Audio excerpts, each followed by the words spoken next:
오늘의 말씀은 사도행전 15장 1절부터 11절 말씀입니다.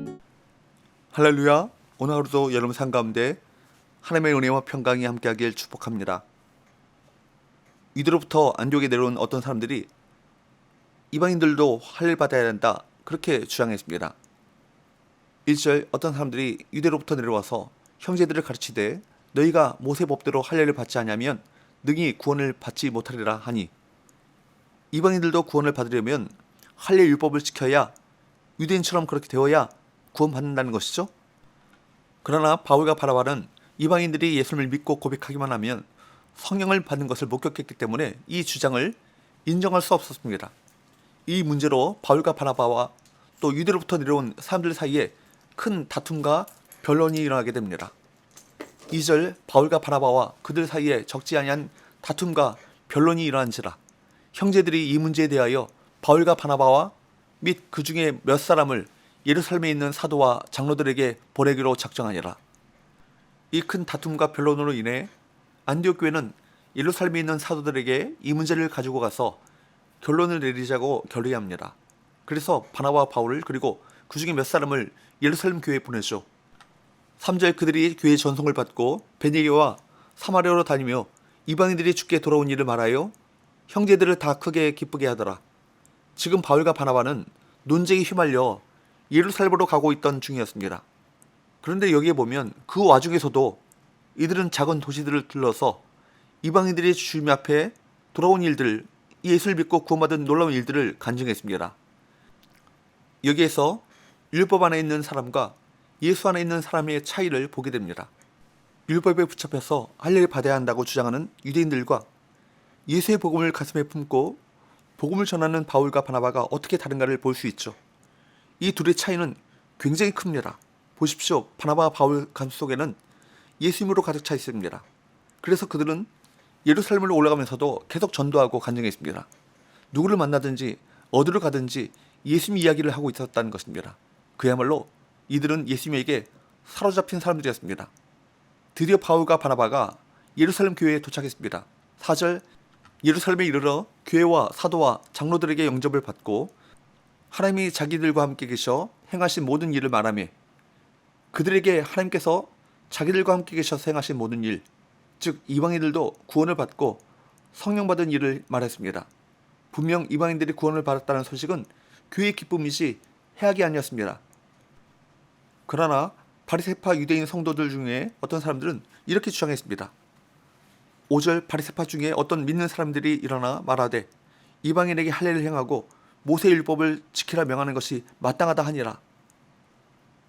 바리새파 중에 어떤 믿는 사람들은 이방인에게 반드시 할례를 행하고 모세의 율법을 지켜야 한다, 그렇게 강하게 주장했습니다. 십자가와 부활, 성령의 문제보다 전통, 할례와 율법, 그리고 유대인의 민족적 정체성이 더 중요하다는 주장인 셈입니다.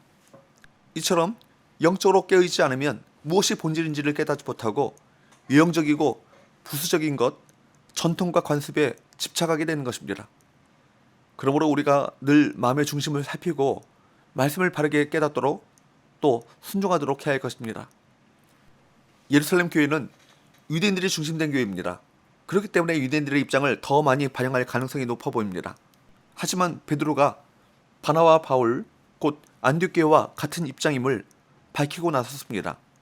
7절에서 11절, 많은 변론이 있은 후에 베드로가 일어나 말하되 형제들아, 너희도 알거니와 하나님이 이방인들로 내 입에서 복음의 말씀을 들어 믿게 하시려고 오래전부터 너희 가운데서 나를 택하시고 또 마음을 아시는 하나님이 우리에게와 같이 그들에게도 성령을 주어 증언하시고 믿음으로 그들의 마음을 깨끗하게 하사 그들이나 우리나 차별하지 아니하셨느니라.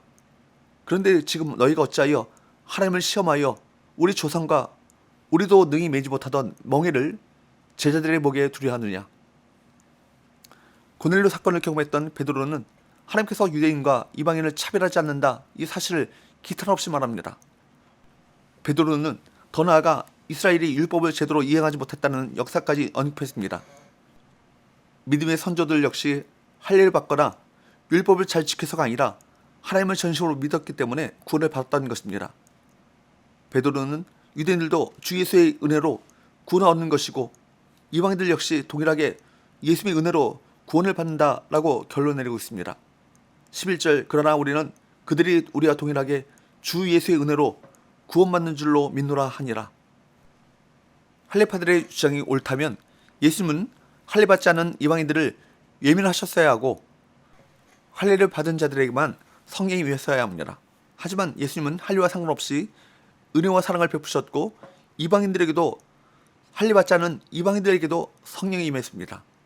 할례파들의 주장은 사실상 하나님의 말씀에 순종하려는 순수한 열정 때문이 아니라 자기와 다른 문화를 가진 사람들이 교회 안에 들어오는 것을 꺼리는 마음 때문에 생겨나는 것입니다. 우리 생각으로 하나님의 은혜를 제한해서도 안 될 것이고 전도의 대상자도 가려서도 안 될 것입니다. 예수 그리스도의 복음은 결코 차별이 없습니다. 사도 베드로, 사도 바울 이와 같은 위대한 사도가 있었음에도 초대교회는 차별 없는 복음을 온전히 이해하고 수용하기까지 참 많은 갈등의 시간을 보내야 했습니다. 그 과정을 통해 확증되고 고백된 차별 없는 이 복음이 지금 우리에게 더 확실한 구원의 진리로 고백되어지고 더 널리 전해지길 바랍니다. 우리 교회가 복음의 본질을 놓치지 말고 예수님께서 원하시는 참된 공동체를 이루어 더 많은 영혼을 구원하는 구원의 방주가 될 수 있기를 주님으로 축복합니다. 기도합시다. 하나님 아버지, 우리 교회가 복음의 본질을 든든히 붙잡게 하셔서 복음의 본질보다 그 어떤 것도 우선되지 않도록 하여 주옵시고 이 복음의 본질에 입각한 사명에 충성한 우리 모든 성도들 될 수 있도록 축복하여 주옵소서. 예수의 거룩하신 이름으로 기도합니다. 아멘.